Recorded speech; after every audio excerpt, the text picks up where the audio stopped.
नमस्कार शेतकरी मित्रांनो, राज्यात राबवल्या जाणाऱ्या पीक विमा योजनेसाठी अर्थात सुधारित पीक विमा योजनेसाठी आज 19 डिसेंबर 2022 रोजी राज्य शासनाच्या माध्यमातून प्रशासकीय खर्च अर्थात कार्यालयीन खर्चासाठी 31,46,00,000 रुपये एवढा मोठा निधी वितरित करण्यासाठी मंजुरी दिलेली आहे. आणि हा निधी वितरित केला जात असताना मग आता शेतकऱ्यांना पीक विमा कधी मिळणार हा एक प्रश्न या ठिकाणी साहजिकच निर्माण होतो. मित्रांनो, एकंदरीत आपण जर पाहिलं तर प्रशासकीय खर्च, कार्यालयीन खर्च, ज्याच्यामध्ये स्टेशनरी असेल, जी काही वेगवेगळी कार्यालयं चालवली जातात, तालुका स्तरावरतीचं कार्यालय, जिल्हा स्तरावरतीचं कार्यालय, विभागीय कार्यालय, राज्यस्तर कार्यालय, अशा या कार्यालयासाठीचा निधी, त्याच्यामध्ये वेतन असतील, मानधन असतो, वेगवेगळ्या बऱ्याच साऱ्या बाबींचा समावेश होतो. हा खर्च भागवण्यासाठी हा निधी देण्यात आलेला आहे. मग बरेच जण म्हणतील, यांचा खर्च देण्यासाठी निधी आला, याचा पीक विम्याला काय संबंध, शेतकऱ्याला याचा काय फायदा होणार?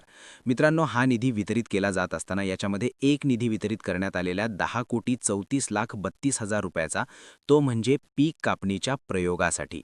राज्यामध्ये पीक कापणीचे प्रयोग घेण्यासाठी प्रति पीक कापणी प्रयोगासाठी 1,000 रुपये मानधन हे क्षेत्रीय कर्मचाऱ्यांना मंजूर करण्यात आलेलं होतं. पूर्वीसुद्धा आपण याच्याबद्दल एक सविस्तर असा व्हिडिओ बनवला होता की एक पीक कापणीचा प्रयोग पार पाडण्यासाठी या कर्मचाऱ्यांना 1,000 रुपये मानधन दिलं जाणार आहे.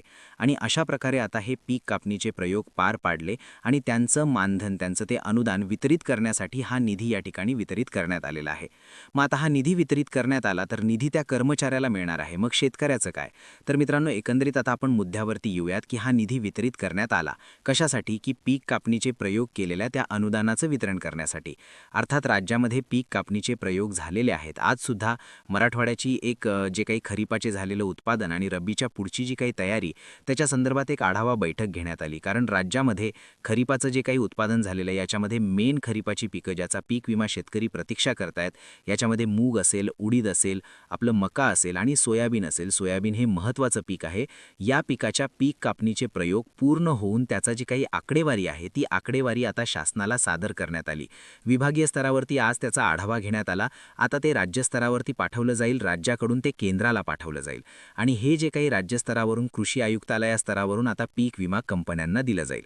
आणि इथून पुढच्या कालावधीत साधारणपणे आपण जर पाहिलं तर 15 डिसेंबरला ही आकडेवारी सादर केली जाते.